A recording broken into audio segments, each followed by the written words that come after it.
வணக்கம். இன்னைக்கு நம்ம பார்க்க போற சமையல் ஒரு அருமையான சக்கரவள்ளி கிழங்கு வச்சு ஒரு வத்த குழம்பு எப்படி செய்யலாம்ங்கறத பார்க்கலாம். இது வந்து சாதம், இட்லி, தோசை எல்லாத்துக்குமே சூப்பரா இருக்கும். டேஸ்ட் நல்லா அட்டகாசமா இருக்கும். சோ வாங்க எப்படி செய்யலாம்ங்கறத பார்க்கலாம். கடாய் எடுத்துக்கலாம். இதுல வந்து 1 டேபிள்ஸ்பூன் வர கொத்தமல்லி சேர்த்துக்கலாம். 1/2 டேபிள்ஸ்பூன் உளுந்து, 1/2 டேபிள்ஸ்பூன் கடலைப்பருப்பு, 1/4 டேபிள்ஸ்பூன் வெந்தயம்,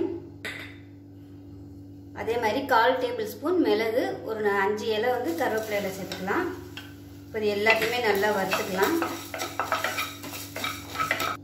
இப்போ இதில் 10 வரமிளகாய் சேர்த்துக்கலாம். காரத்துக்கு தகுந்த மாதிரி சேர்த்துக்கோங்க. இப்போ இது எல்லாமே நல்லா வறுபட்டுருச்சு. இதை அமர்த்திட்டு ஆற விட்டு நல்லா நைஸாக அரைச்சிக்கலாம். பொடியாக அரைச்சிக்கலாம். நல்லா நைஸாக அரைச்சாச்சு. இப்போ ஒரு குக்கர் எடுத்துக்கலாம். நான் வந்து இன்னைக்கு குக்கரில் தான் பண்ண போகிறேன். ஸோ அதனால் எண்ணெய் சேர்த்துக்கலாம். வத்த குழம்பு அப்படிங்கிறதுனால எண்ணெய் கொஞ்சம் கூட இருந்தால் தான் நல்லாயிருக்கும்.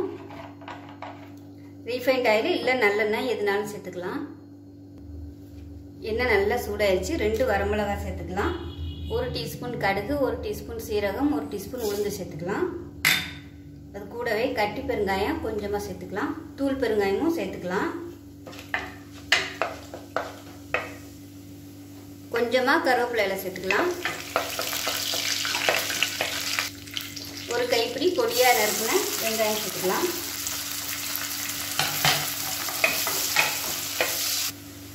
ஒரு 4 பல் பூண்டு சேர்த்துக்கலாம். பூண்டு வந்து எவ்வளோ விருப்பமோ நீங்கள் சேர்த்துக்கலாம். வெங்காயம் பூண்டு நல்லா வதங்கி வச்சு மீடியம் சைஸாக ஒரு தக்காளி மிக்சியில் அடிச்சதை சேர்த்துக்கலாம்.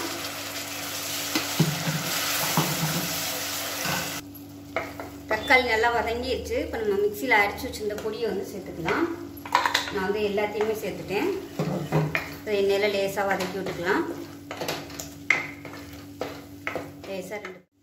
இப்போ இதில் பார்த்தீங்கன்னா சக்கரவள்ளி கிழங்கு மீடியம் சைஸாக 2 எடுத்திருக்கேன். இந்த மாதிரி நல்லா ஸ்லைஸாக கட் பண்ணிக்கோங்க. இப்போ இதை சேர்த்துக்கலாம்.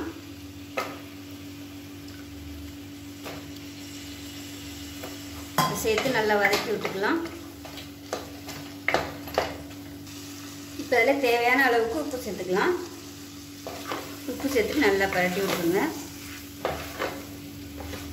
இப்போ இதிலே வந்து இந்த மாதிரி ஒரு 5 நிமிஷம் நல்லா அப்படியே வேகட்டும்.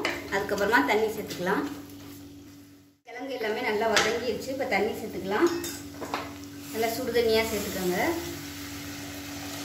இது வந்து நல்ல திக்னஸாகவே வரும். ஏன்னா உளுந்து கடலைப்பருப்பு சேர்த்துக்கிறதுனால நல்ல திக்னஸாகவே வரும். அதனால் தண்ணி வந்து தாராளமாகவே ஊற்றிக்கலாம்.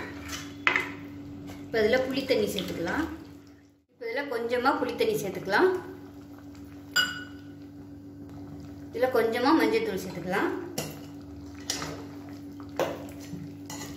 கலந்து விட்டுட்டு உப்பு செக் பண்ணி பார்த்துட்டு உப்பு பத்தலைன்னா உப்பு சேர்த்துக்கோங்க. இப்போ பாருங்கள், இதுவே நல்ல கெட்டியாக தான் இருக்குது.